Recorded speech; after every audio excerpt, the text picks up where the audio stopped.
કવાંટ નગરમાં સ્થાનિક સ્વરાજની ચૂંટણીને લઈને કવાંટ ગ્રામ પંચાયતના વોર્ડના સદસ્ય જેઓ હાલમાં ભારતીય જનતા પાર્ટીના જિલ્લા પંચાયતના ઉમેદવાર છે અને તે જ વોર્ડની ગટરો કેટલા સમયથી ભરાયેલી હતી અને ગંદકી જોવા મળતી હતી, તે ગટરોનો વિડીયો ઉતારી સમાચાર પ્રસિદ્ધ કરતા આજ રોજ ફળિયાના લોકોના મત લેવા ખાતર એક ગટર સાફ કરવા નીકળી પડ્યા છે।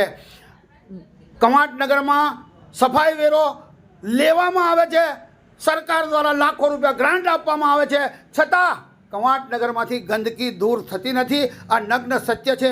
હવે મતદારોએ એટલું જ વિચારવાનું રહ્યું, મત આ વખતે ભાજપને તો નહીં જ, અને આપવાની ઈચ્છા થાય ભાજપને મત તો છેલ્લે નોટાનું બટન દબાવી ભાજપને મત આપ્યાનો સંતોષ માણી લેવો, આવું મારું માનવું છે।